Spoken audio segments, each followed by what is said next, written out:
Good morning, guys. I wanted to take just a second to preface what you're getting ready to do at home today. So bear with me for just a moment. You should have filled out your participation form, and now hopefully you are watching this video. So I want to show you where a couple of things are located, and then you're off and running to tell me who you would like to observe as we get rolling on classroom observations. So today, if you on Google Classroom, hopefully you're already here. If you're watching this video, you link to it off of the calendar. So from the calendar, I've asked for you to watch the video, and then second, create a folder in your Google Classroom for your observation forms. That is a really important organizational tip, and we're all going to start there. And so if I were doing this in my 2020-2021 school year folder, I have all the classes I teach. Hopefully you have all the classes that you're in. If you don't have a folder for all of your classes this year, go ahead and do it. It's super easy to make a folder. New folder, and then you give it a title. Okay, so create a 2020-21 school year folder, and then maybe make a folder for each one of your classes. I'm going to go into EDTP, and here are my unit folders for what we've been doing, but I'm going to make, and you can do it within the Unit 2 folder if you keep unit folders. At the very least, you need a folder that says EDTP 201 observations. Okay, so you need this, where'd you go? This folder right here.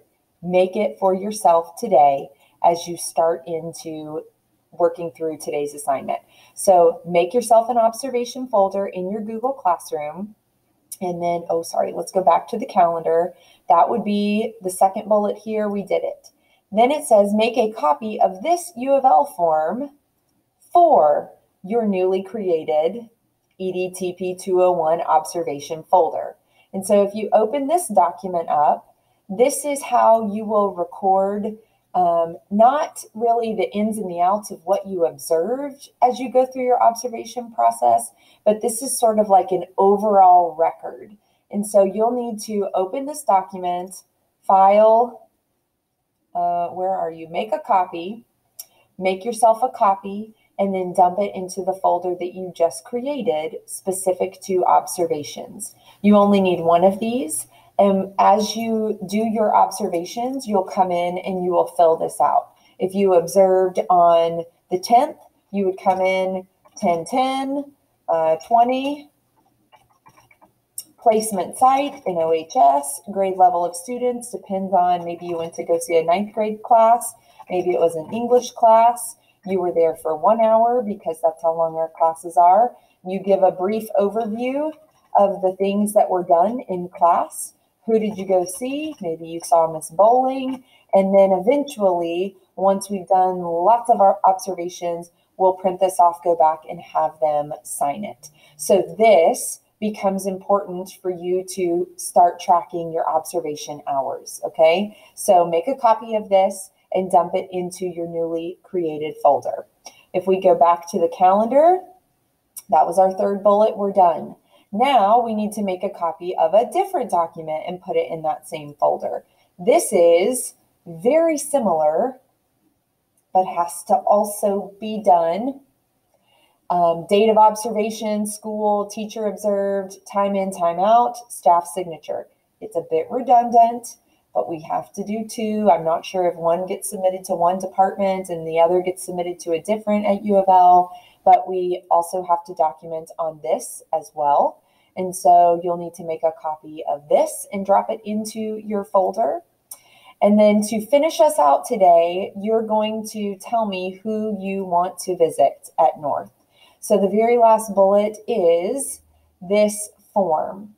And so up here, you can see all of the people, all of the teachers that have agreed to act as a host for observations during their third period class, which is when you would be able to go and observe. So we're going to do these in batches of 5 hours. So this is the round 1 observation request. So your first 5 hours, who do you want to observe?